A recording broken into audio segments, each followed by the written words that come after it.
Shalom, selamat malam. Halo, Shalom. selamat malam. Tidak terlalu beda dengan malam yang kemarin, teman-teman. Dan jangan harapkan malam besok akan terlalu berbeda dengan malam hari ini. Yang paling pasti 24 jam akan akan berganti dengan siklus yang sama, ya. Kalau siklusnya sama, dinamikanya sama, gitu ya, maka kita harus benar-benar peka melihat apa yang bisa menjadikan kita memiliki kekuatan untuk mengisi kesempatan-kesempatan itu. Kenapa saya berkata begitu, saudara? Karena kalau kita memilih perjalanan untuk pulang, tadi pagi itu saya merenungkan sejenak saat saya membawa mobil, kan? Makanya saya tuliskan tuh di WhatsApp grup tadi pagi, ya. Ada yang ingat kata-katanya?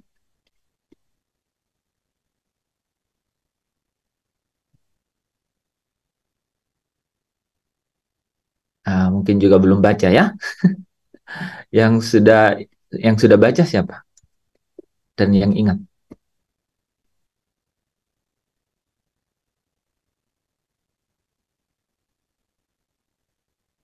Ada yang sudah baca?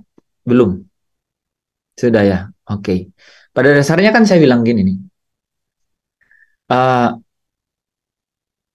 Kita itu hanya akan mengalami sukacita dan damai sejahtera yang sesungguhnya, ya. Kalau hanya jika, itu hanya jika. Jadi saya sampai pada perenungan bahwa hanya jika. Kalau kita itu tidak punya andalan apapun lagi yang tersisa, gitu.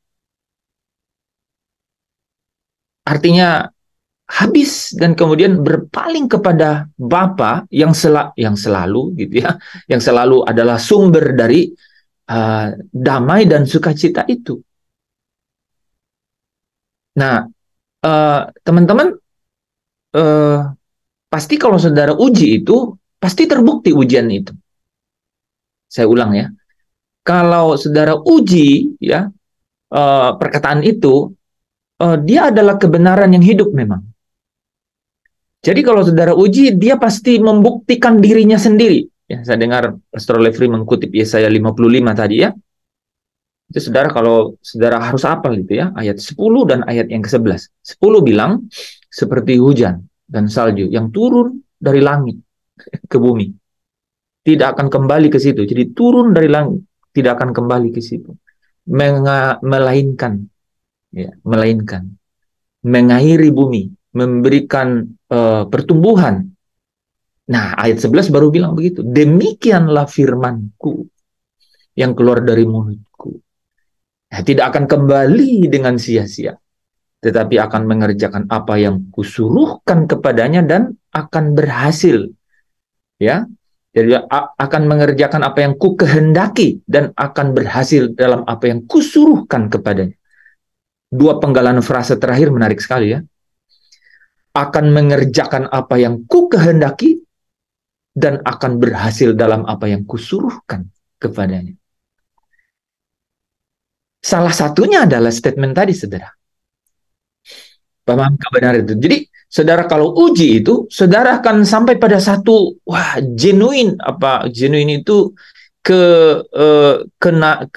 keaslian daripada kebenaran itu, bahwa sungguh-sungguh kita menikmati sejahtera, damai, sukacita itu kalau kita itu benar-benar hanya jika gitu.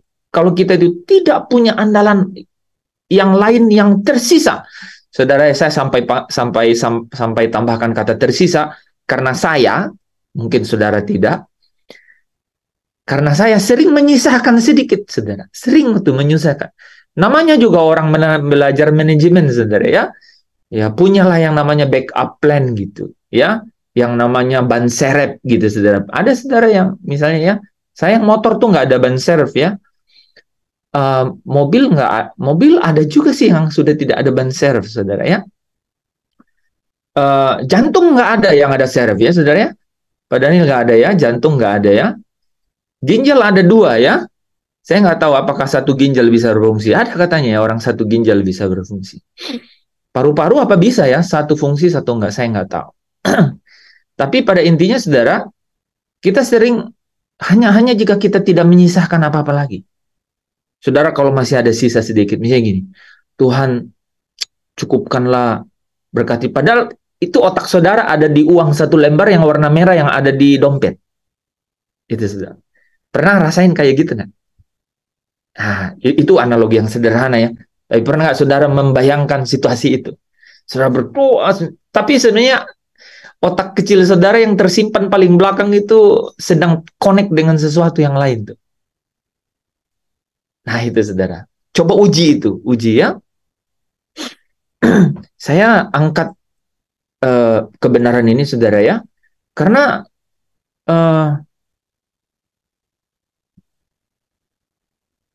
saya membayangkan pemimpin yang sangat kaya dikatakan, bukan hanya kaya, dan masih muda, punya potensi, saudara, dan dia rendah hati, artinya perilaku moralnya itu bukan orang biasa-biasa, tapi bersimpangan jalan dengan Yesus.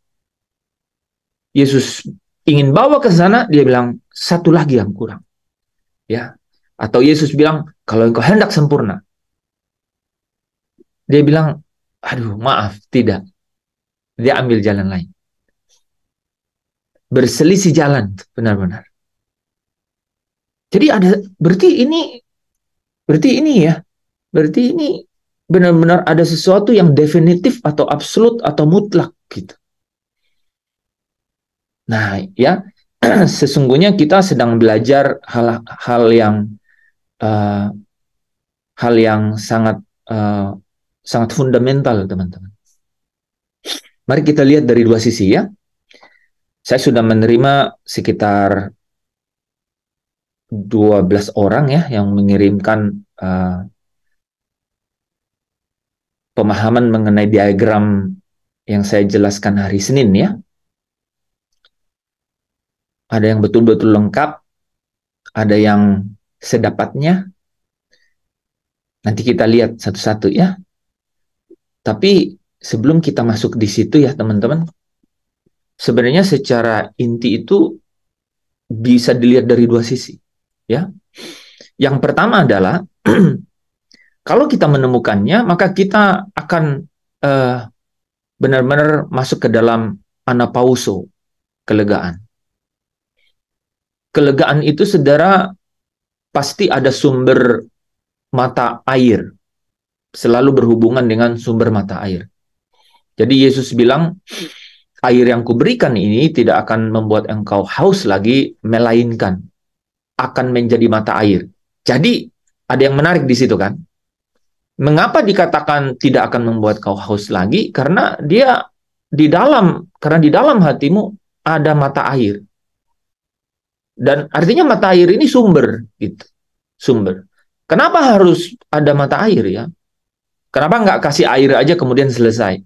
Tuhan tahu bahwa ini satu proses kan? Jadi perlu mata air.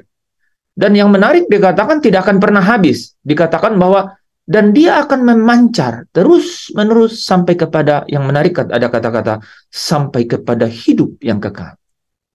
Saya jadi ingat Wahyu 22 ayat yang pertama. Ada yang bisa baca? Itu adalah pasal terakhir dari kitab Wahyu. Hampir-hampir segala sesuatunya sudah seperti di hari ketujuh, maka berhentilah Tuhan. Gitu, kira-kira begitu tuh keadaannya di Wahyu 22 itu. Saudara, ada yang bisa baca Wahyu pasal 22 ayat yang pertama. Wahyu 22 ayat yang pertama.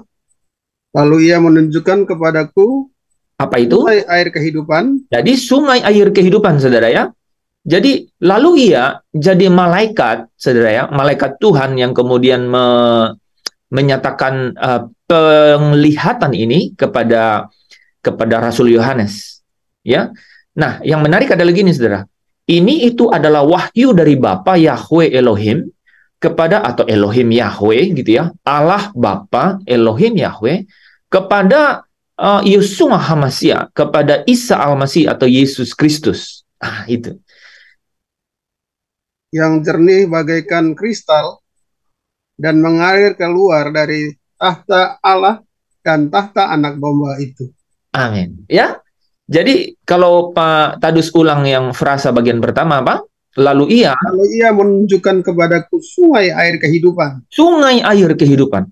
Jadi waktu saya ingat Yohanes 4, saudara ya, ayat yang ke-23-24 itu ya, yang dia bilang bahwa melainkan akan menjadi sumber mata air yang akan terus memancar sampai kepada hidup yang kekal. Wah, saya jadi ingat tuh.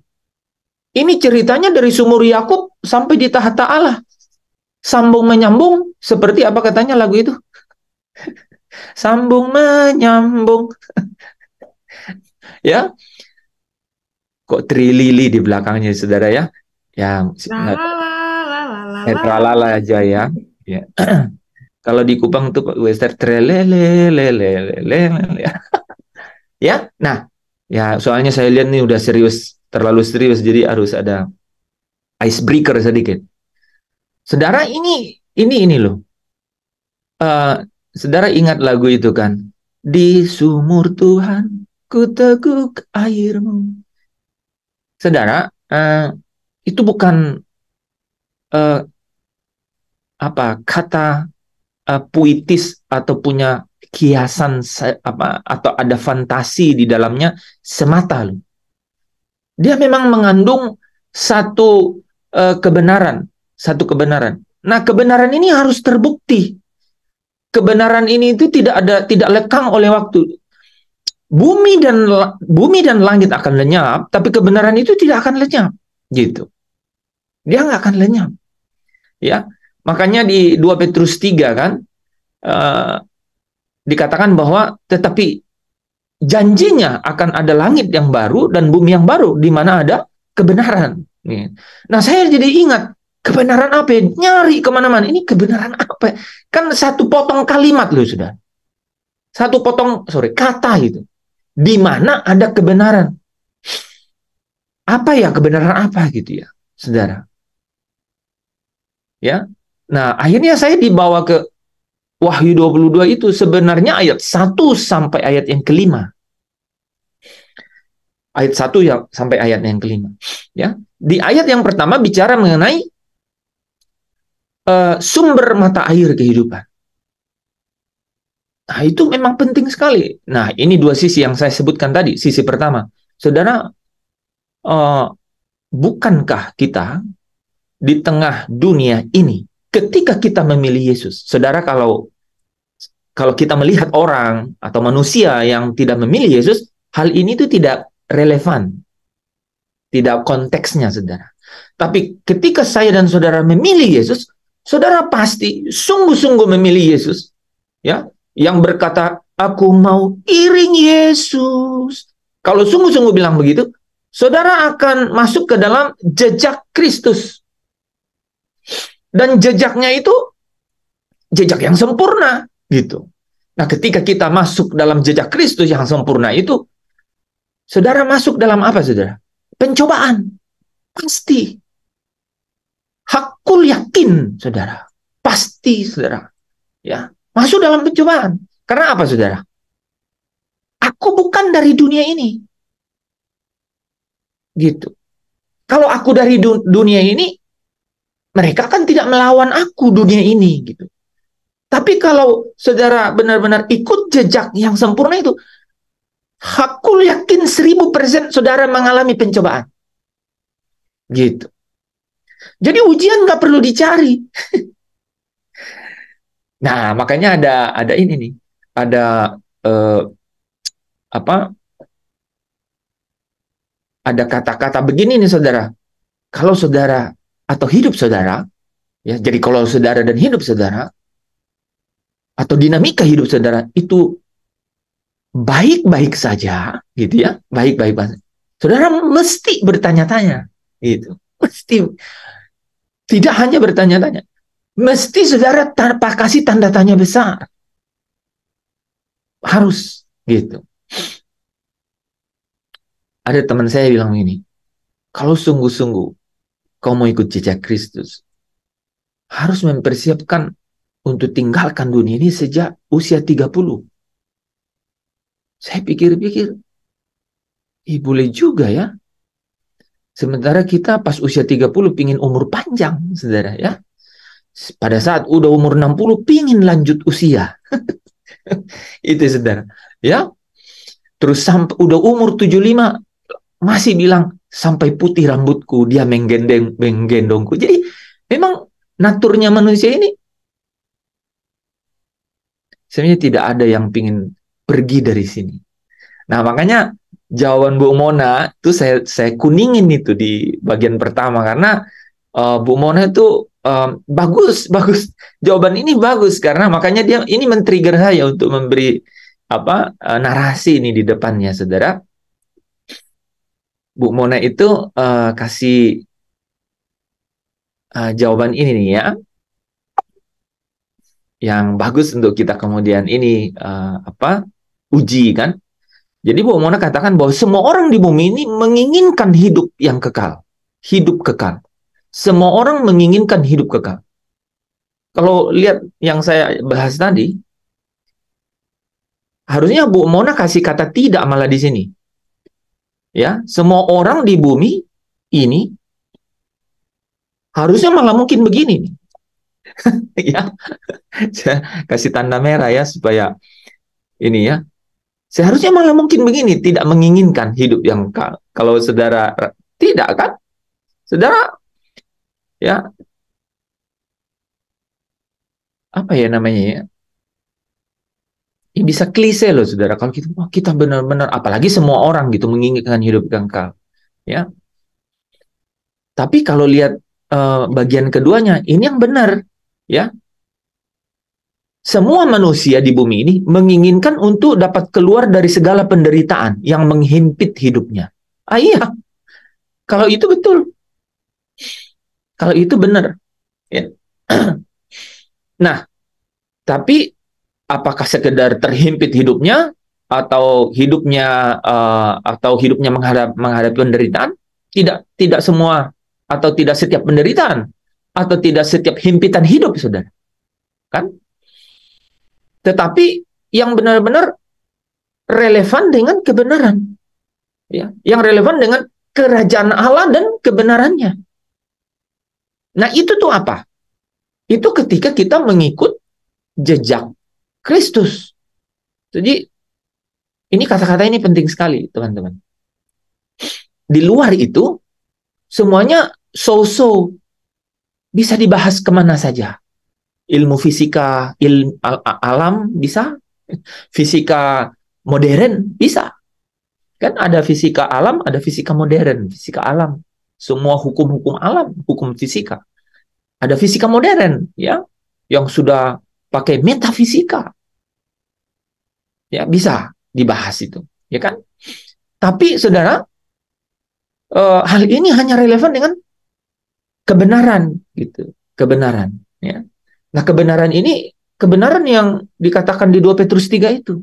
Tetapi ya, 2 Petrus 3 itu bilang begini, saudara ya, bahwa hari Tuhan itu akan tiba di ayat 9 kalau nggak salah, ya. Hari Tuhan 9 atau 10. Hari Tuhan itu akan tiba. Nah, pada saat hari Tuhan tiba, segala sesuatunya ini akan hancur. Hancur.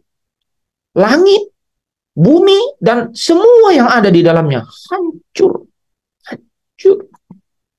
Jadi kalau saudara membayangkan hancur itu dengan nyala api, makanya tampang dan jelas saudara bahwa lautan api, Gehenna itu, di sini nih, ya, limne tuforus. Ya, ini di sini nih. Di sini. Jadi kalau saudara memperhatikan wahyu Elohim Yahweh Allah kepada Yesus itu di kitab Wahyu, memang sangat menarik, saudara. Kita bicara akhir dari kehidupan, bahkan hidup yang kekal, harus dikaitkan dengan pewahyuan terakhir ini. Kalau enggak, orang pasti miss. Saya yakin miss.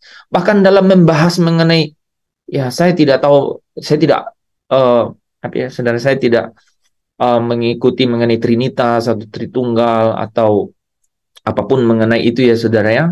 Uh, Unitarian gitu ya, monoteisme apapun, enggak saudara ya. Kita langsung bicara di Alkitab saja nih saudara ya, bahwa kalau saudara pelajari kitab Wahyu, itu adalah pewahyuan terakhir, dan itu pewahyuan dari Allah kepada Yesus. Adakah di dalam seluruh Alkitab saudara pewahyuan dari Allah kepada Yesus? Makanya tahu nggak? Coba baca ya saudara ya, Wahyu pasal 1 ayat 1 dan 2 coba. Saudara coba baca. Tadi Yandri kepotong sama Pak Tadus, jadi silahkan Yandri. Wahyu pasal pertama, ya, ayat yang pertama dan kedua, mungkin ketiga juga. Baca saja sampai saya mendapatkan sesuatu. Ayat 4-nya saya hafal kalau ayat 4. Wahyu pasal yang ke-22 ayat yang kedua. Pertama. Pasal pertama ayat 1 sampai 3 atau sampai 2. Nanti saya stop kalau sudah dapat. Inilah Wahyu pasal yang ke-1 ayat yang ke-1. Inilah wahyu Yesus Kristus yang dikaruniakan Allah kepadanya. Oke, ya kan? Inilah wahyunya Yesus Kristus. Ada wahyu enggak, saudara? Dari Yesus di antara itu. Ini nih, wahyunya Yesus. Ya? Ini penting sekali kan? Kan kita mau ketemu Yesus. Saudara, tidak ada jalan lain untuk pulang. Enggak ada. Jalan lain untuk pulang adalah ada yang jemput. Saya ulang kata-kata ini. Jalan untuk pulang ke surga adalah ada yang jemput ke surga. Tidak ada orang yang sampai ke surga tanpa jemputan. Oke? Setuju ya? Nggak ada orang pulang ke surga tanpa jemputan. Lazarus saja dijemput malaikat naik ke Firdaus. Saudara dan saya pasti tidak tahu jalan pulang. Hanya satu caranya untuk pulang, dijemput. Kalau saudara mati, dijemput malaikat. Amin. Luar biasa loh itu, saudara. Amin. Nah, jadi, wah ini itu kalau firman tuh nusuk kemana-mana, saudara ya. Menenangkan jiwa saya juga. Ya. Yang percaya katakan amin. Wah, luar biasa itu, saudara ya. Jadi kita pulang itu pasti dijemput. Jadi ingatnya, saudara, kalau ingat-ingat mati, sebenarnya ayat yang saya mau khotbah malam ini itu mengenai mati. Jadi udah ya, ya. Kalau saudara mau mempersiapkan mati, ingat, pastikan jemputan. Oke? Pastikan jemputan, saudara. Ya, ini penting sekali. Ya, supaya saudara sejahtera gitu ya. Sejahtera untuk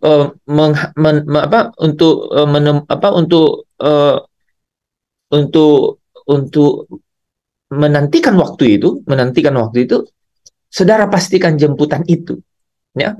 Jadi kita pasti dijemput. Nah, dijemputnya oleh Yesus. Nah, ini adalah wahyu kepada Yesus, ya. Jadi inilah wahyu Yesus Kristus yang dikaruniakan Allah Bapa kepadanya. Lanjut, Yandri. supaya ditunjukkannya kepada hamba-hambanya apa yang harus segera terjadi, dan oleh malaikatnya yang diutusnya ia telah menyatakan kepada hambanya Yohanes. Oke, berhenti situ ya. Jadi supaya hamba-hambanya tahu. Nah, kata hamba-hambanya, saya mohon Pak Tadus baca yang pasal 22 tadi. Ayat yang ketiga. Ingat ya, ada kata supaya hamba-hambanya tahu. Nah, kita ini pasal 1, ada pasal 22. Jadi ini kalau saudara perhatikan, ini nggak hanya bicara mengenai akhir zaman ini, bahkan lebih daripada itu. Kitab Wahyu sebenarnya bicara mengenai pastoral, mengenai pengembalaan, untuk membawa, ya, kata Petrus, untuk membawa semua orang untuk membawa semua orang kepada kemuliaannya, ya, yaitu kemuliaan Allah. Silakan. Maka tidak akan ada lagi laknat. Ya. Tahta Allah dan tahta Anak Domba akan ada di dalamnya. Ya. Dan hamba-hambanya akan beribadah kepadanya. Jadi hamba-hambanya akan beribadah kepadanya. Ya. Ya, hamba. Nah, Ini satu-satunya ayat, ya, satu-satunya ayat, saudara ya, sama ayat yang keempat, ya, keempat yang merepresentasikan, ya, ya, coba baca Pak Tadus. Dan mereka akan melihat wajahnya, dan namanya akan tertulis di dahi mereka. Terus, dan malam tidak akan ada lagi di sana, dan mereka tidak memerlukan cahaya lampu dan cahaya matahari, sebab Tuhan Allah akan menerangi mereka, dan mereka akan memerintah sebagai raja sampai selama-lamanya. Ya, saudara ya. Jadi, dan Tuhan Allah akan menerangi mereka. Jadi, terang yang sesungguhnya itu ya adalah Tuhan Allah. Ya, nanti kalau kita mundur ke Wahyu pasal 21, dan Allah menerangi, ya, kota itu, dan anak domba adalah lampunya. Saudara. Jadi, wah, luar biasa menurut saya, ya, saudara. Jadi kita menarik mundur dari tujuan, ya, start with the end, gitu ya. Kita mulai dengan satu akhir. Nah, akhir kita di mana? Iya, di rumah Bapa, gitu kan? Di rumah Bapa akhir kehidupan kita itu. Sehingga kita tarik mundur dari bawah. Nah, katanya Allah mengaruniakan wahyu ini kepada Yesus Kristus supaya hamba-hambanya tahu. Dan kemudian oleh malaikat-malaikatnya, makanya ada kata iya tadi, malaikat di Wahyu 22 ayat 1. Dan malaikat itu menunjukkan kepadaku sungai air kehidupan. Nah, ya. Nah, jadi memang wahyu yang diberikan kepada Yesus ini oleh malaikat-malaikat disampaikan kepada hambanya, ya. Supaya hamba-hambanya mengetahui, dan ini disampaikan kepada malaikat, ya, yaitu kepada rasulnya Yohanes. Nah, berarti di ayat 3, Yandri. Coba perhatikan ayat 3, saudara. Satu-satunya kitab dalam seluruh Alkitab yang berkata begini.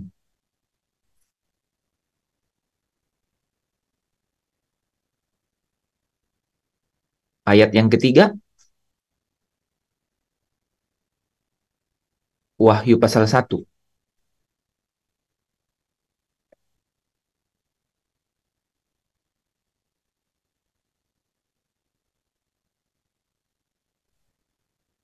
Ini Yandri sudah terangkat. Ada. Oke. Wah, pasal ini ayat yang ketiga, berbahagialah. Berbahagialah, saudara, berbahagialah. Langsung. Ya, yang membacakan dan mereka yang mendengarkan kata-kata nubuat ini, dan yang menuruti apa yang tertulis di dalamnya, sebab waktunya sudah dekat. Ya, saudara ya. Jadi mendengarlah yang membacakan dan yang mendengar. Jadi kita semua berbahagia. Untuk kitab ini, saudara. Nggak ada kitab dalam seluruh Alkitab yang punya catatan itu. Penting sekali. Penting sekali. Kalau dulu saya sarankan orang kalau mau baca Alkitab dari Yohanes. Sekarang saya bilang dari Wahyu. Itu, saudara. Karena kalau mengerti itu dari kitab Wahyu, wah, baru ke belakangnya bisa diurut. Gitu. Ya, oke. Saudara, ini yang saya ingin katakan, ya. Dalam banyak kesempatan, Roh Kudus berbicara bahwa ketika orang tidak menangkap nubuatan yang ada di situ, maka mereka kehilangan kepastian di dalam kebenaran di dalam kitab-kitab yang lain, sehingga terjadi itu silat lidah itu. Tapi ketika orang mengerti di situ, maka mereka akan mudah mengurut ke belakang mengenai, apalagi banyak pertentangan mengenai teologi gitu ya, saudara. Tapi setelah baca itu pasti akan membuka, ya, tabir kebenaran itu. Nah, saudara kalau perhatikan, ya, dikatakan di situ bahwa ada hamba-hambanya, ya, ada hamba-hambanya yang kemudian akan menyembahnya.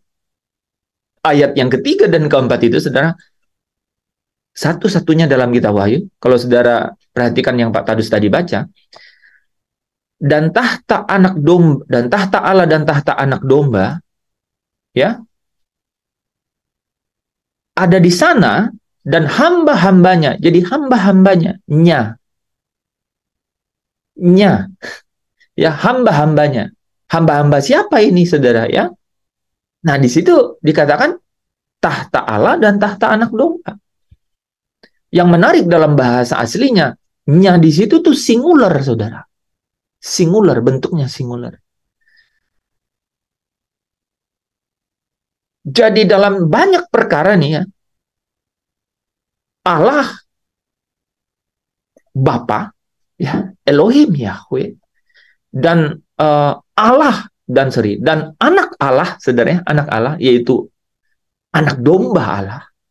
Oke, ya. Jadi Allah Bapa dan anak Allah yaitu anak domba Allah. Kata-kata itu bisa saudara cari di Alkitab. Kalau saudara balik jadi Allah anak, tidak ada dalam Alkitab. Tidak ada dalam Alkitab, ya. Jadi Allah Bapa dan anak Allah atau anak domba Allah. Ya, anak domba Allah itu ada di Yohanes 1 ayat 29. Lihatlah anak domba Allah, ya, yang menghapus dosa dunia. Nah, itu kelihatan saudara bahwa akan menyembahnya itu, saudara, itu adalah menyembah kepada satu entitas. Jadi menarik kan, Allah mengutus Yesus. Dalam Allah mengutus Yesus, Yesus berkata, aku tidak dapat berbuat apa-apa dari diriku sendiri. Wah, luar biasa. Maka di kitab Wahyu pasal 22 dikatakan, dan yang maha kuasa itu, ya Allah Bapa itu menjadi penerang dari kota itu. Ya, dan anak domba menjadi lampunya. Saudara bisa bayangkan terang dan lampu. Konteksnya ada ya. Ada terang dan ada lampu. Saudara bisa lihat bolamnya, tapi terangnya saudara pegang nggak bisa kan? Lampunya bisa. Terangnya nggak bisa dipegang, tapi lampunya bisa. Ya, bisa nangkap nggak? Nah, ya, gitu. Makanya nanti 1 Yohanes 3:2 katakan apa? Kita akan menjadi sama seperti dia dalam keadaan yang sebenarnya. Ya, kita akan menjadi sama seperti dia dan kita akan melihat dia dalam keadaan yang sebenarnya. Lampu, saudara bisa melihat muka dengan muka. Ya, nah, jadi Bapak Ibu Saudara yang dikasihi Tuhan, ke sana tuh, ke tempat di mana gambaran kemuliaan itu, ke sana itu. Nah, di sana dikatakan tadi apa? Sungai air kehidupan. Tetap mengalir di sana ya, dari dalam, dan ia memperlihatkan kepadaku dari tahta Allah dan tahta anak domba mengalir sungai air kehidupan. Nah, nanti sungai ini itu menarik karena kemudian sungai ini mengalir keluar dari kota itu, dari Yerusalem baru. Menarik ya. Jadi di dalam Yerusalem baru kan ada tahta Allah, tahta anak domba. Kelihatan tuh air itu mengalir dari situ. Dan kemudian semakin besar tentunya ya, 12.000 stadia. Dikatakannya ukurannya ya. Panjang, tinggi, lebar 12.000 stadia. Yerusalem baru itu. 12.000 stadia itu sekitar 2.700 kilometer kira-kira ya, saudara ya. Nah, kalau secara hurufiah, tapi kalau secara tidak secara hurufiah, kita bisa melihat bahwa itu besar sekali gitu ya. Akan mengalir juga air dari dalam apa? Dari dalam kota itu. Yang dikatakan setiap bulan ya. Setiap bulan itu menghasilkan buah. Dan dikatakan di situ apa? Menyembuhkan bangsa-bangsa. Wah, saudara, menyembuhkan bangsa-bangsa. Jadi ada sesuatu di langit baru, bumi baru yang tetap mengalami dinamika. Yaitu yang di mana, saudara? Yaitu yang di luar Yerusalem baru. Dinamika di mana apa? Ya, manusia tetap mengalami proses. Ini proses yang disebut menyembuhkan bangsa-bangsa. Berarti kalau dia menyembuhkan bangsa-bangsanya, sakit, masih sakit. Nah, jangan saudara bayangkan sakit secara fisik. Saudara bisa bayangkan nggak kalau orang-orang dari zaman batu yang kemudian juga masuk ke langit baru, bumi baru, nggak kenal celana dan pakaian. Terus kita ketemu di sana. Ya, jadi Ada proses pasti. Menyeragamkan dari seluruh peradaban manusia. Ya. Ketemu siapa? Kemarin yang dijelasin Goliat yang tingginya berapa kemarin? 3 meter. Kan ngomong sama dia juga susah kan, teman-teman kan? Gitu. Pasti ada nih ya yang menyembuhkan bangsa-bangsa. Jadi pasti ada proses, tapi yang terjadi apa sih? Di luar Yerusalem baru. Ya, di luar Yerusalem. Nah, Bapak Ibu Saudara yang dikasihi Tuhan, ya. Saya ingin memberikan kepada kita gambaran bahwa sungai air kehidupan itu mengalir di sana. Nah, di sini ketika di sumur Yakub, Yesus berkata kepada perempuan yang sedang mengalami kekusutan hidup itu, ya, sebagaimana kebanyakan ya kita manusia, itu diberikan satu solusi dan jalan keluar dari kehidupannya. Dan ini adalah solusi dan jalan keluar yang mutlak, ya, yang satu-satunya yang dapat menyelesaikan seluruh masalahnya.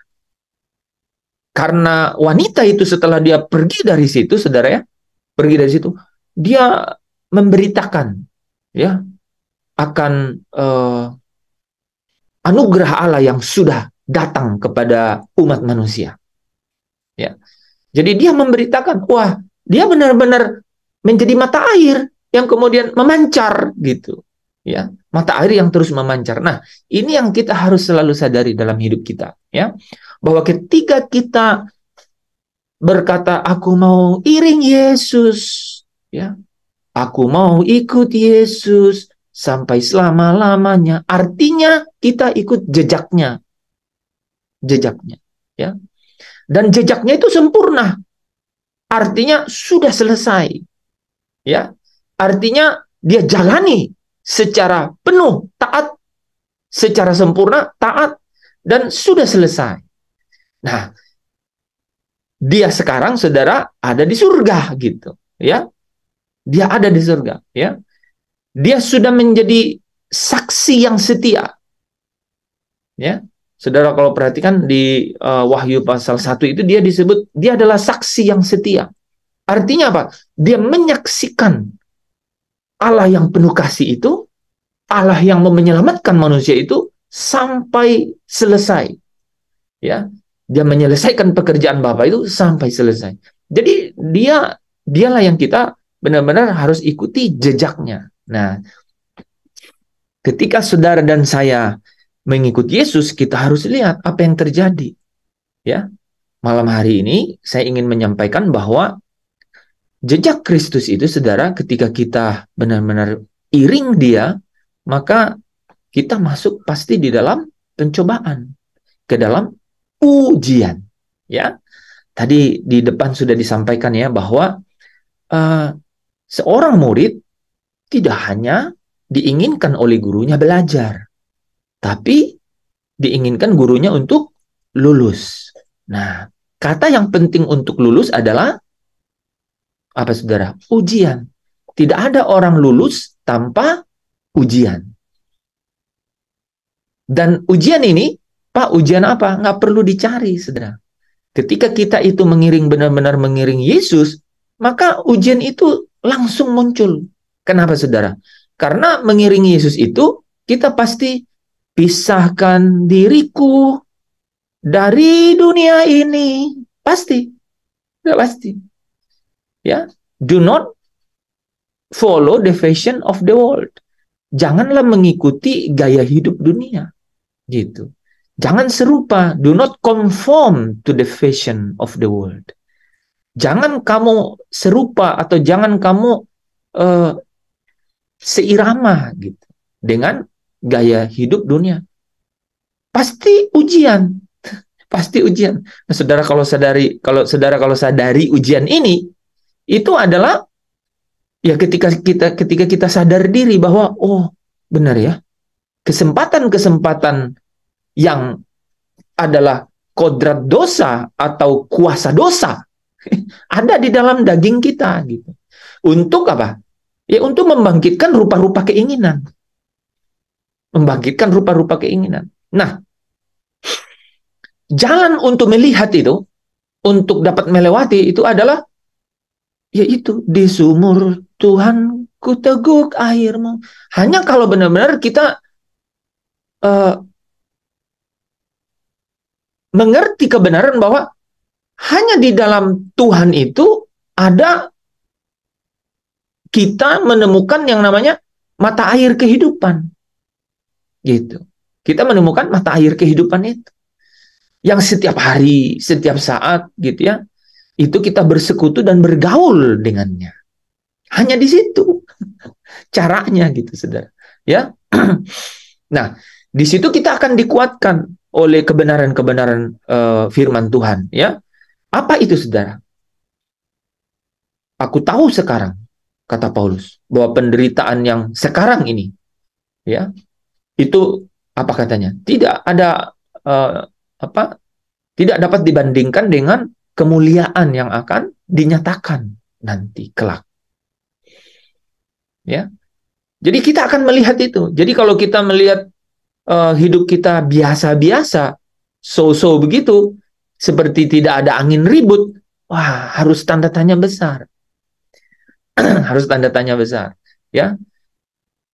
Seketika, ya, saudara, ya, di Matius pasal 3 ketika Yesus, Matius 3 ayat 17, ya, inilah anakku yang kukasihi, kepadanya aku berkenan. Matius pasal 4 mencatat, lalu roh membawa Yesus ke padang gurun untuk dicobai.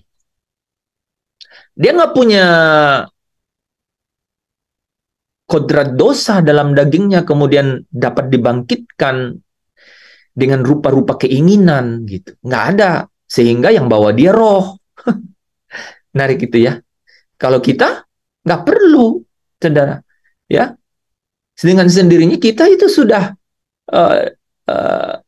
naturnya. Naturnya apa, saudara? Dosa dalam daging gitu.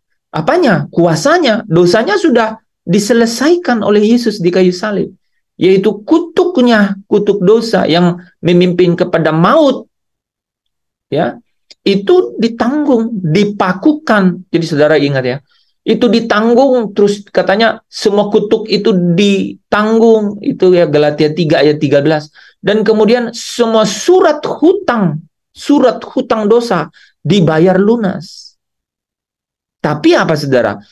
Kuasanya di dalam diri, yaitu di dalam daging, itu dapat dibangkitkan rupa-rupa keinginan. Nah, itu memang jadi ujian gitu. Otomatis jadi ujian. Nah, saudara dan saya harus lulus dari ujian itu. Karena apa? Ketika kita lulus ujian itu, baru kita didapati itu tekun. Ya. Hanya orang yang lulus ujian, baru dia tekun. Gitu ya. Tidak mungkin kita tekun tanpa lulus ujian. Nah, kemarin hari Selasa ya, Pak Roni sudah sampaikan bahwa dia akan menyampaikan dengan beberapa jenis ketaatan. Ya. Nah, artinya ujian juga beda-beda kan, gitu ya. Oke. Nah, jadi Bapak Ibu Saudara yang dikasihi Tuhan, ya. Di dalam hidup kita ini pasti muncul itu ketika kita mengikut Yesus. Nah, ingatlah satu hal, ya. Wahyu pasal 22 ayat 1, ya. Ada sungai air air kehidupan, ya. Yang menjadi saksi di situ bahwa Tuhan itu menyertai, ya. Tuhan itu memelihara. Nah, persis dengan yang dijanjikan di Yohanes pasal 4, ya. Ayat berapa itu? 24, ya. Bahwa ada mata air, ya, di dalam hatimu yang akan terus memancar. Ayat 14. Oh, sorry, ayat 14 ya. Ya, ayat 14 ya. Jadi, ya betul ya, ayat 24 itu bicara Bapa mencari penyembah yang benar ya. Jadi itu ayatnya menarik tuh, saudara, agak mirip tuh 13-14 dan 23-24 ya. Sebenarnya konteksnya sama itu. 13-14, 23-24 ya. 23-24 itu bicara mengenai, yaitu kamu tidak lagi pergi ke Gerizim atau ke Yerusalem, ya. Ya, tapi kamu dapat menyembah Allah dalam roh dan kebenaran. Nah, di ayat 14-nya itu mirip itu, ya. Bicara mengenai mata air, ya. Mata air, menarik ya, gitu ya. Mata air mata air kehidupan. Nah, di sana ada sungai air kehidupan. Dan di situ ada tahta Allah, di mana ayat 3 tadi bicara apa? Hamba-hambanya menyembah kepadanya. Ya, konteksnya benar-benar konsisten, saudara ya. Itu Yesus yang katakan di Injil Yohanes. Nah, di sini wahyunya Yesus. Ya, oke. Nah, jadi dalam perjalanan kemuliaan anak-anak Allah, ya. Jadi di dalam perjalanan kemuliaan anak-anak Allah yang kita bahas, saudara ya, itu pasti kita mengalami yang namanya yang ditulis Bu Mona ini nih, ya, bahwa semua orang menginginkan untuk dapat keluar dari segala penderitaan yang menghimpit hidupnya. Ya. Tetapi faktanya tidak semua orang loh menginginkan hidup yang kekal. Itu vulgar kita bisa lihat. Bahkan kita tuh bisa bicara sama diri sendiri. Wah, mungkin kita masih setengah-setengah juga. Ya. Ada dua hal paling tidak, saudara. Pertama begini, ada orang yang bilang, iya saya mau hidup kekal, tapi di sini juga kasihlah yang pas-pas begitu, yang ya bisa dinikmati sedikit begitulah gitu. Kira-kira kan mau negosiasi begitu kan sama Tuhan, gitu. Jangan pedih-pedih amat begini Tuhan, kan gitu, kan? Tapi sayangnya sama sekali nggak ada janji, saudara. Ya, sama sekali nggak ada janji untuk itu. Ya. Jadi ketika makanya saudara bisa bayangkan kan, proses Yesus masuk di dalam kemuliaannya itu sangat singkat kan. Kemudian dia diangkat dalam kemuliaan, ya, dan duduk di sebelah kanan Allah. Jadi perjalanan kemuliaan anak-anak Allah itu benar-benar harus dilihat dari ujung perjalanan, ya. Dari awal perjalanan sampai ke puncak.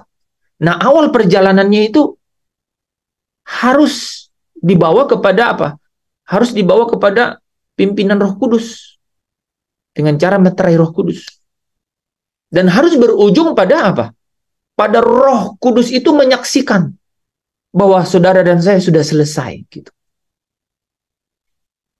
Nah, itu nanti kita bisa juga lihat di Wahyu pasal 1 ayat 4. Coba dibaca ya. Wahyu pasal 1 ayat 4.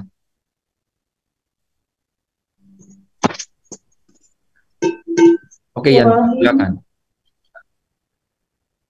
Wahyu pasal 1 ayat yang keempat. Dari Yohanes kepada ketujuh jemaat yang di Asia Kecil, kasih karunia dan damai sejahtera menyertai kamu dari Dia yang ada dan yang sudah ada dan yang akan datang, dan dari ketujuh roh yang ada di hadapan tahtanya. Iya, saudara ya.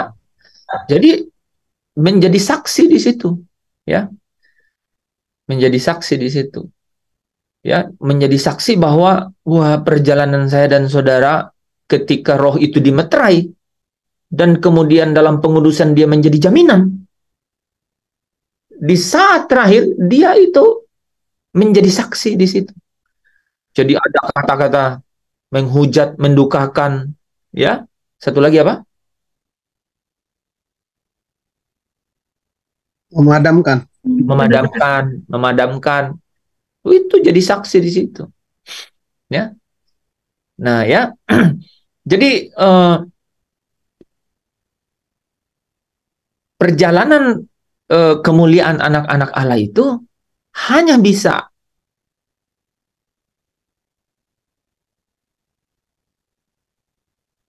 dicapai dengan berhasil itu kalau mengikuti jejak perjalanan kemuliaan Kristus sendiri, gitu. Itu harus menjadi kunci itu, ya. Makanya saya kembali mundur dulu dengan diagram ini ya, saudara ya, karena kita harus menangkap holistic view atau secara keseluruhan dulu secara keseluruhan. Ini kan saya pasang terus ini gambar di belakang saya ini, ya. Jadi ada permulaan, ada puncak. Sekarang kita namai ini mencerminkan sekarang kepenuhan kemuliaan. Dan kata kepenuhan itu akan menjadi tujuan, ya. Jadi yang dimaksud mengambil beroleh kekudusan, ya, beroleh kekudusan di dalam Bapa itu, saudara, itu adalah bicara mengenai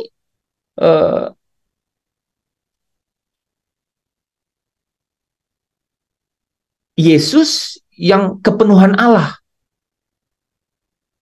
Dan Yesus yang kepenuhan Allah itu adalah dia yang adalah suci, yang dikatakan di Yohanes 1 Yohanes 3 ayat 3. Seperti dia, yaitu Yesus yang adalah suci. Nah, saudara dan saya akan juga mengalami yang namanya kepenuhan dia. Ya, kepenuhan Allah juga. Dan itu artinya apa? Persis sama, gitu. Persis sama, yaitu menjadi suci, itu menjadi kudus, ya. Kalau saudara baca 1 Korintus 7 ayat 1, coba baca, Pak. 1 Korintus 7 ayat 1.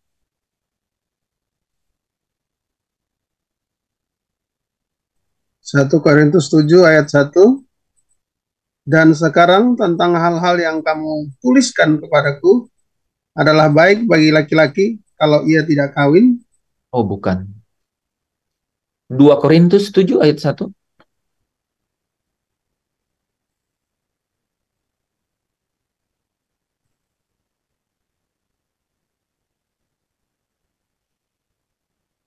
Saudara-saudaraku yang kekasih, karena kita sekarang memiliki janji-janji itu, ya betul. marilah kita menyucikan diri kita dari semua kecemaran. Karena saudara-saudaraku, karena kita itu memiliki janji-janji itu. Janji apa, saudara? Coba, jangan sampai nggak bisa jawab nih.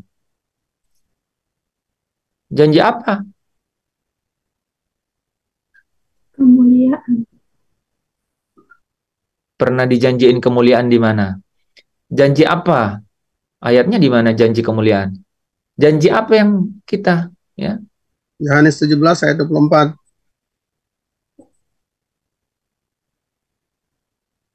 Janji apa ya? Dipermuliakan bersama Kristus. Ahli waris, ya. Kenapa Dorcas chatnya direct? Ya, Dorcas chat itu ya. Wah, ya, iya. Kan janjinya jadi ahli waris. Ada janji yang lain nggak? Kan kita menerima janji. Iya, jika Kristus adalah hidup kita, maka ketika Dia menyatakan diri, kita juga akan menyatakan diri di dalam kemuliaan. Nggak ada kata janji ya. Coba baca Roma 8 ayat 17.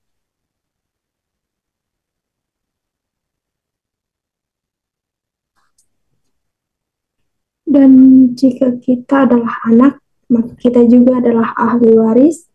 Maksudnya orang-orang yang berhak menerima janji-janji Allah yang akan menerimanya bersama-sama dengan Kristus, yaitu jika kita menderita bersama-sama dengan Dia, supaya kita juga dipermuliakan bersama-sama dengan Dia. Oke, jadi janjinya yang mana?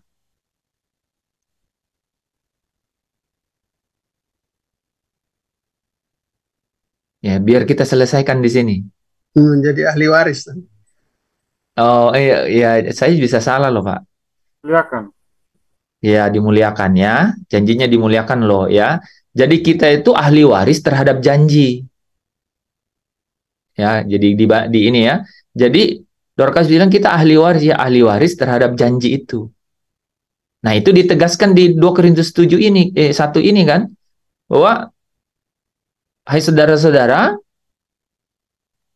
saudara-saudaraku yang kekasih, karena kita sekarang memiliki janji-janji itu.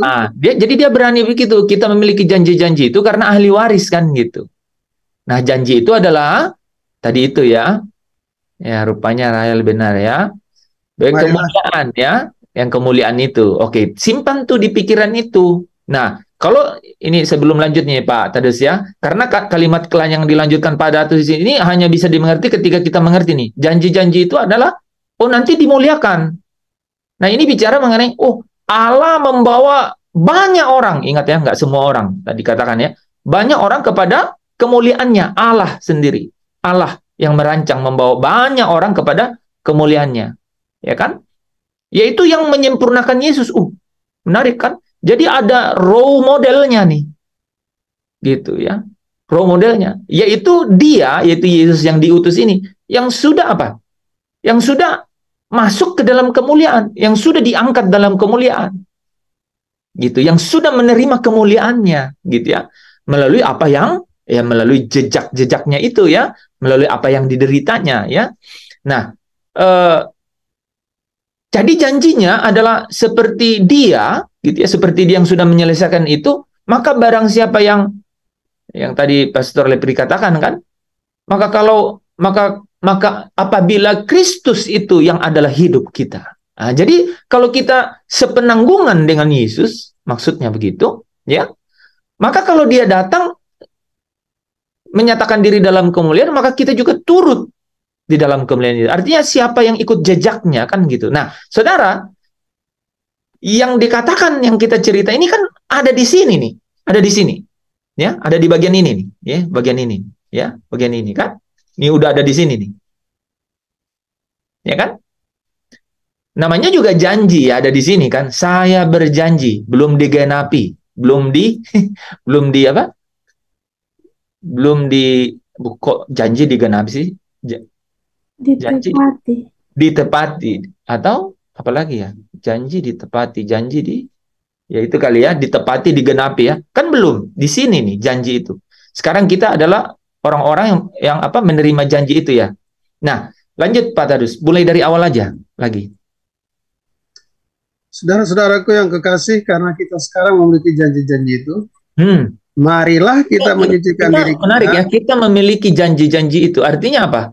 Itu sudah ada, sudah kita tahu, dan kemudian kita sudah dalam beberapa hal dalam hidup kita mencoba supaya apa yang kita tahu yaitu kebenaran itu mencoba untuk menjadi sama dengan Kristus dalam pikiran dan perasaan melalui firman-Nya itu, melalui kebenarannya itu kan gitu.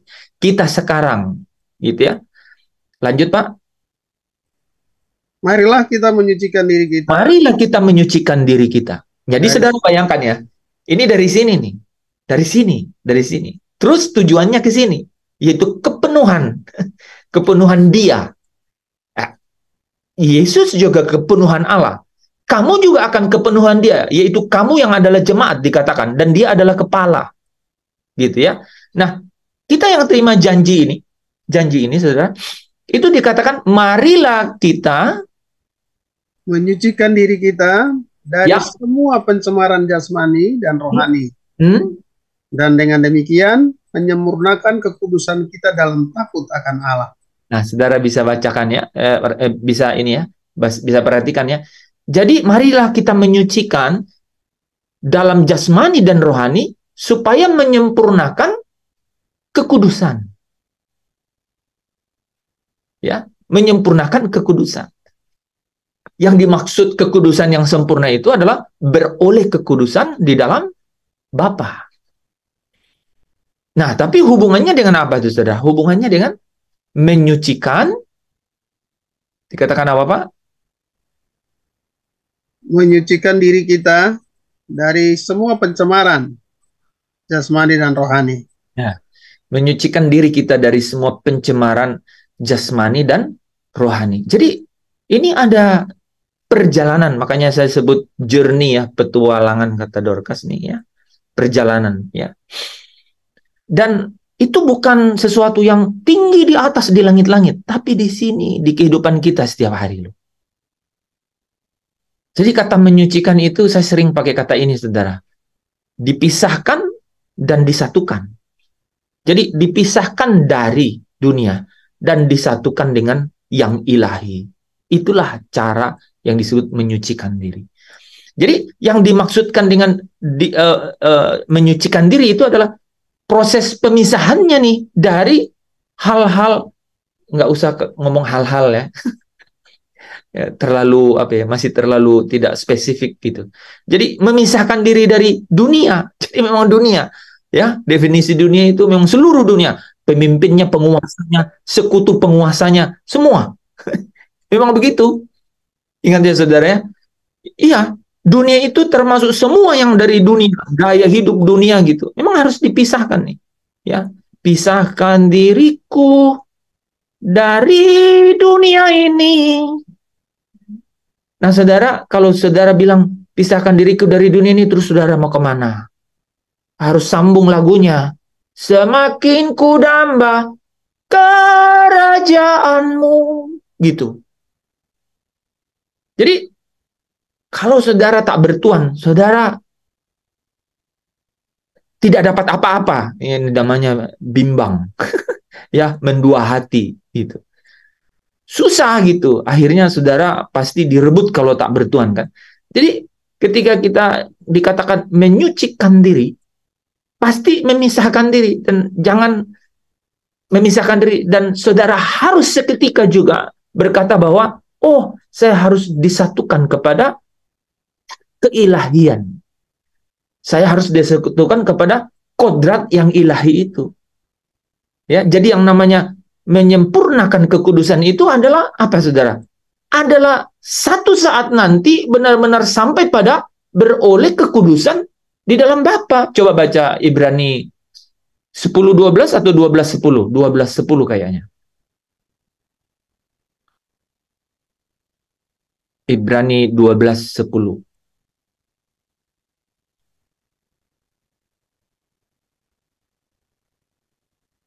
Ibrani 12 ayat 10.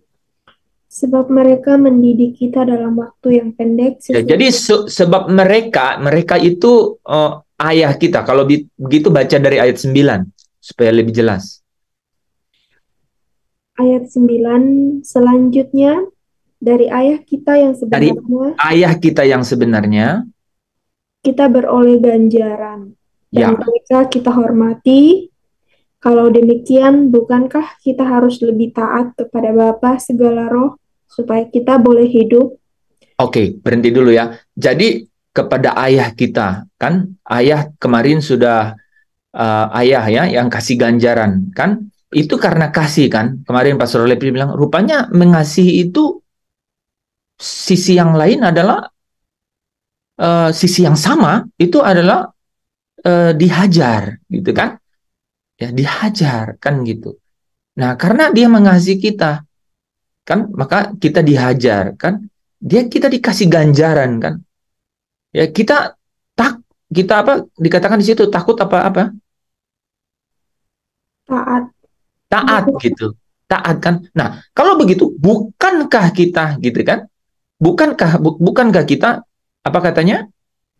Bukankah kita harus lebih taat kepada Bapa segala roh Kepada supaya kita Bapa boleh hidup? segala roh, ya, yaitu supaya kita boleh hidup. Supaya kita boleh hidup. Nah, ini supaya kita boleh hidup dijelaskan itu di bawah di ayat yang ke-10. Lanjut. Sebab mereka mendidik kita dalam waktu yang pendek sesuai dengan ini ayah kita itu mendidik kita dalam waktu yang pendek.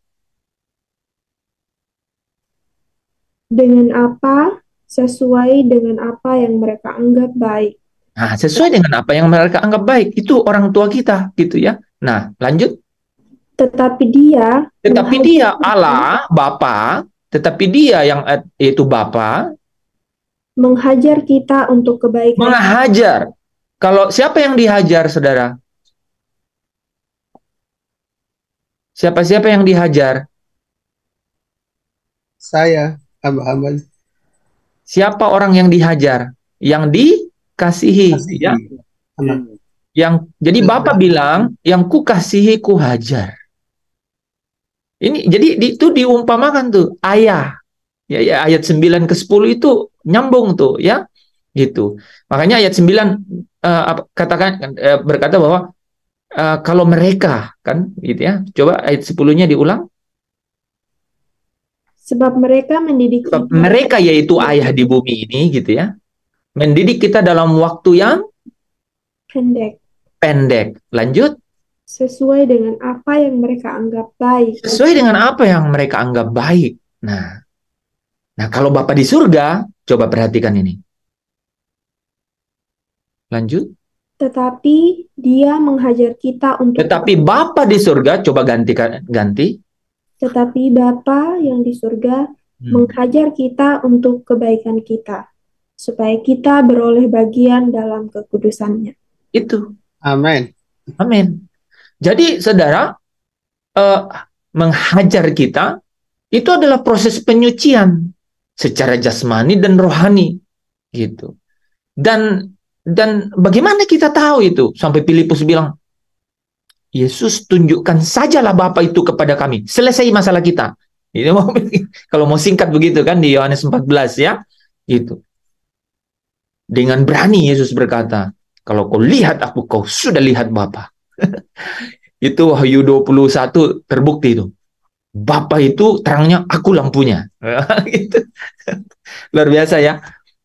Konsisten itu. Konsisten, saudara. I can speak from myself, Yesus bilang. Aku tidak bisa berkata-kata dari sini. Jadi saudara ya, di sini kelihatan sekali bahwa ketika Yesus berkata di Matius 5 ayat 48, karena itu haruslah kamu sempurna. Itu kata-katanya loh. Karena itu haruslah, kata harus, benar nggak? Ya, saudara bisa cek Alkitabnya. Karena itu haruslah kamu sempurna. Seperti Bapa di surga sempurna. Maksudnya apa? Haruslah kamu memperoleh bagian. Haruslah kamu memperoleh bagian dalam kekudusannya Bapa. Bagaimana supaya saudara beroleh bagian dalam kekudusannya Bapa? Kekudusan saudara harus sempurna. Harus seperti Yesus mencapai kesempurnaan itu. Ya, bahkan di Ibrani 2 ayat 10 dikatakan Bapa menyempurnakan Yesus. Ya, coba baca Ibrani 2 ayat 10 ya, ayat terakhir. Wah, udah lewat 1 menit. Ibrani 2 ayat 10 ayat terakhir ya.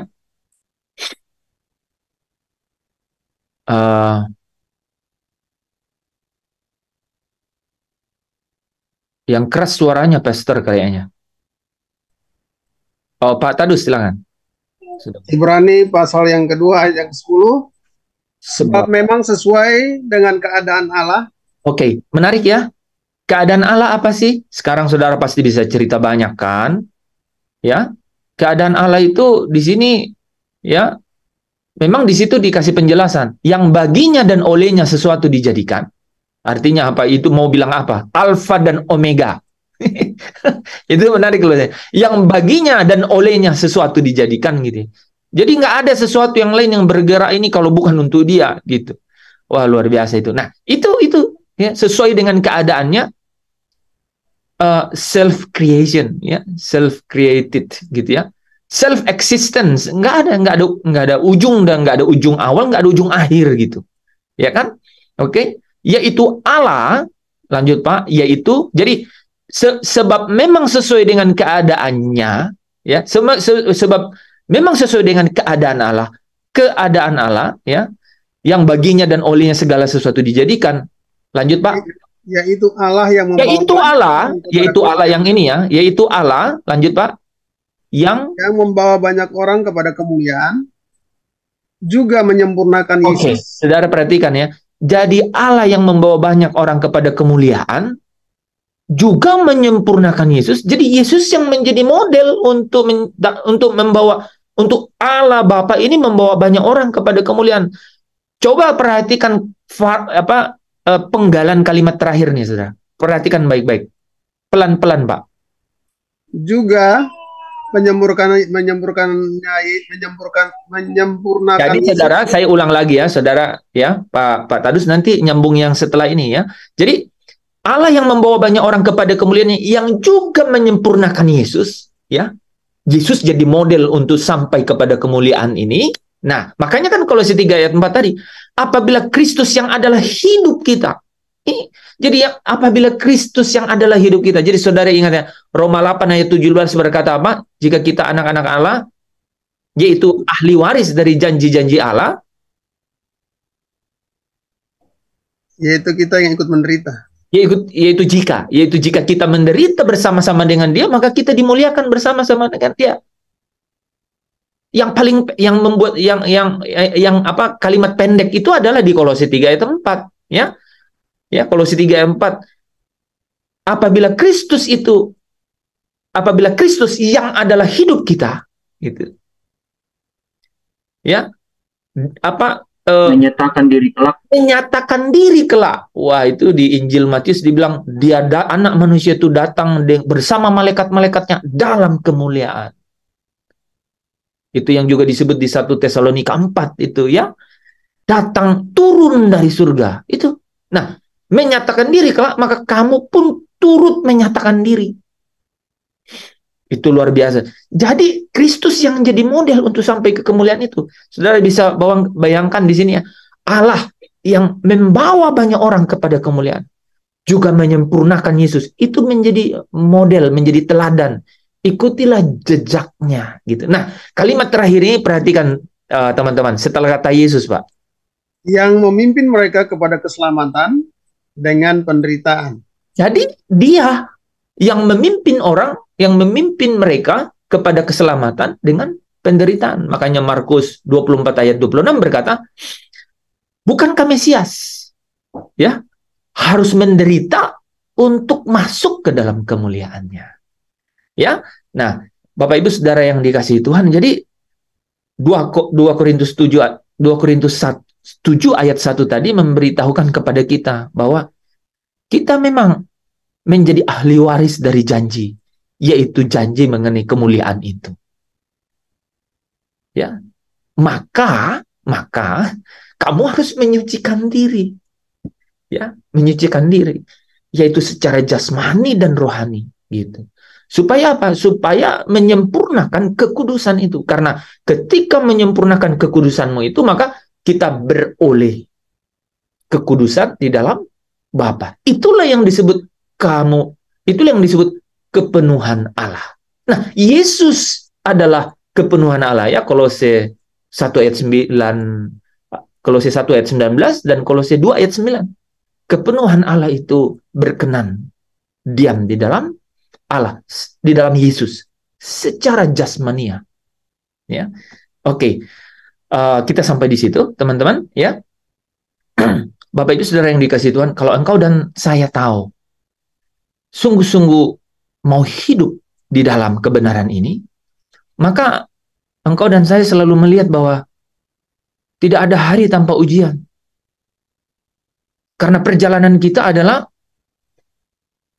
untuk bukan lolos, tapi lulus. Tadi saya dengar kata-kata itu, ya. Lolos itu, saudara, tricky, saudara. Shortcut instant. It doesn't work for Father house, ya. It doesn't work for heaven, ya. Lolos itu, tricky itu, instan, jalan pintas itu bukan jejaknya Kristus, gitu. Ya, jejak Kristus itu harus harus metamorfo, harus transform, itu harus diubahkan, gitu, diubahkan secara terus-menerus. Artinya satu proses perubahan, yaitu secara rohani dan secara jasmani. Ya, di dalam di dalam Kolose kalau nggak salah dikatakan di dalam roh dan pikiran. Engkau harus terus diubah di dalam roh dan pikiran. Nah, artinya apa, saudara?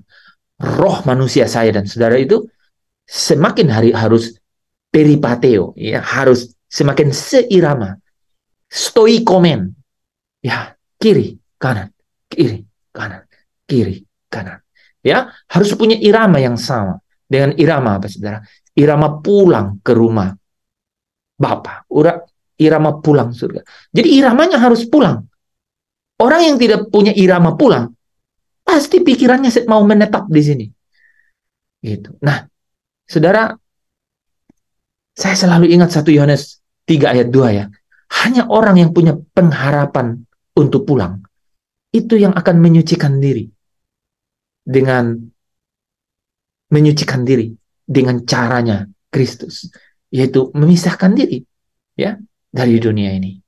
Semoga saya dan saudara terus diberi kekuatan karena ada Roh Kudus yang menjadi jaminan di dalam hidup kita sampai satu hari nanti ya kita mencapai kepenuhan ya, kita terus dirindukan Bapa untuk menemukan kepenuhan itu.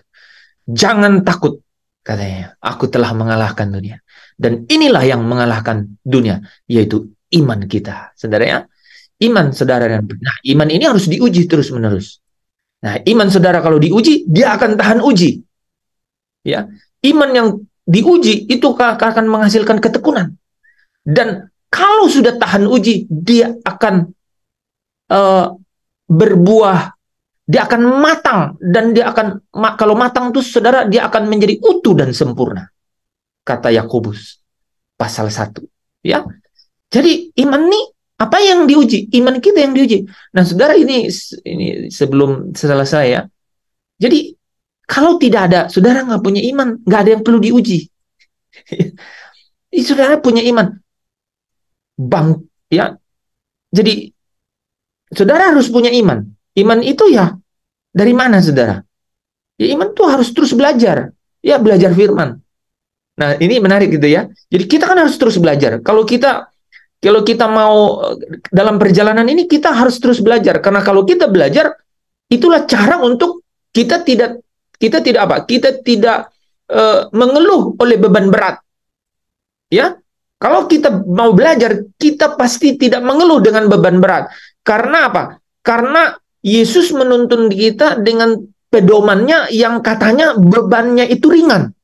Kenapa bisa? Karena harus mengikuti, harus belajar kepada Yesus. Matius 11:29 kan? Kita harus belajar kepada Yesus supaya beban itu jadi ringan. Kan? Kalau tidak, maka beban itu jadi berat. Nah, saudara, kalau belajar pada Yesus, berarti saudara belajar kebenaran, cari kebenaran. Saudara pasti iman saudara timbul. Nah, iman itu saudara akan diuji. Karena apa? Setiap kebenaran itu akan mengubah hidup saya dan saudara. Perubahan ini, pembaharuan hidup ini adalah pengudusan. Dan ini akan membawa kepada setiap kemenangan-kemenangan di dalam perjalanan itu. Kemenangan ini, itu adalah mahkota-mahkota kemuliaan. Ya, yang dikatakan dalam 2 Korintus 3:18, yang semakin besar. Yang semakin besar. Ya, yang semakin besar. Jadi, ujian itu membawa kepada ketekunan. Dan kalau dia sudah matang, dia akan menjadi utuh dan sempurna. Artinya apa? Dia menjadi tahan uji, ya. Nah, Bapak Ibu Saudara yang dikasihi Tuhan, kita nanti lanjut lagi ya. Hari Senin ya. Terima kasih teman-teman yang sudah submit ya untuk pemahaman mengenai diagram perjalanan kemuliaan. Tuhan Yesus memberkati. Ya, mari kita tutup dengan doa. Bapak, terima kasih. Di sisa hari-hari kami Tuhan, biarlah Engkau sendiri yang merancang segala sesuatunya, supaya kami sungguh-sungguh menjadi saksi bahwa firman yang hidup di dalam kami itu sungguh-sungguh menuntun kami kepada kemerdekaan, menuntun kami kepada pembebasan kami dari segala belenggu di dalam hidup ini, sehingga hanya nama Yesus yang menjadi sungguh-sungguh kami bawa senantiasa di dalam hidup ini, yaitu kematiannya kami bawa senantiasa, supaya kami memperoleh juga yaitu kebangkitannya, yaitu hidup dari kebangkitannya itu. Terima kasih Bapa, karena kalau kami menyatu di dalam hidupnya itu, maka kami pasti sepenanggungan dengan Dia, maka di dalamnya itu Tuhan, kami pasti dibawa untuk meninggalkan segala sesuatu yang mendukakan hatimu. Kami dibawa untuk terpisah dari semua hal-hal yang memuaskan keinginan-keinginan kami. Kami dibawa untuk benar-benar terus berjuang untuk tidak memuaskan semua tabiat-tabiat keinginan-keinginan daging kami, keinginan mata, keangkuhan hidup, semua yang akan mengalami kebinasaannya di dalam hidup kami. Kami akan terus diajar untuk meninggalkan itu. Dan pasti setiap kami menang Tuhan di dalam setiap perkara itu. Kami pasti dimeteraikan dengan setiap mahkota kemenangan. Kami percaya itu Tuhan, karena ada Roh Kudus yang menjadi jaminan. Tetapi di dalam segala hal, ini yang benar-benar kami perlu, yaitu pengharapan untuk bersama-sama dengan Kristus. Karena pengharapan itu menyucikan kami. Artinya menolong kami untuk melihat bahwa hidup atau penderitaan sekarang ini, penderitaan yang kami alami, yang menindih kehidupan kami sekarang ini, itu tidak dapat dibandingkan dengan kemuliaan yang akan dinyatakan kelak.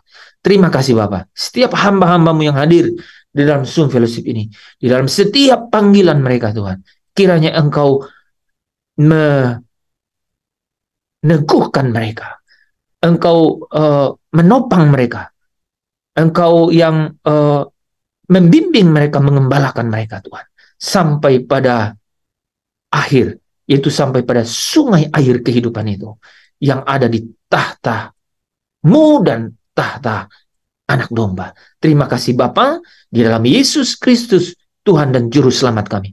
Kami datang kepadamu, kami memuji keagungan-Mu. Saudara yang diberkati Tuhan, saudara yang percaya, bersama dengan saya katakan amin. Amin. Terima kasih. Amin. Terima kasih. Terima kasih Pak Hen. Terima kasih. Terima kasih Pak Terima kasih. Terima kasih.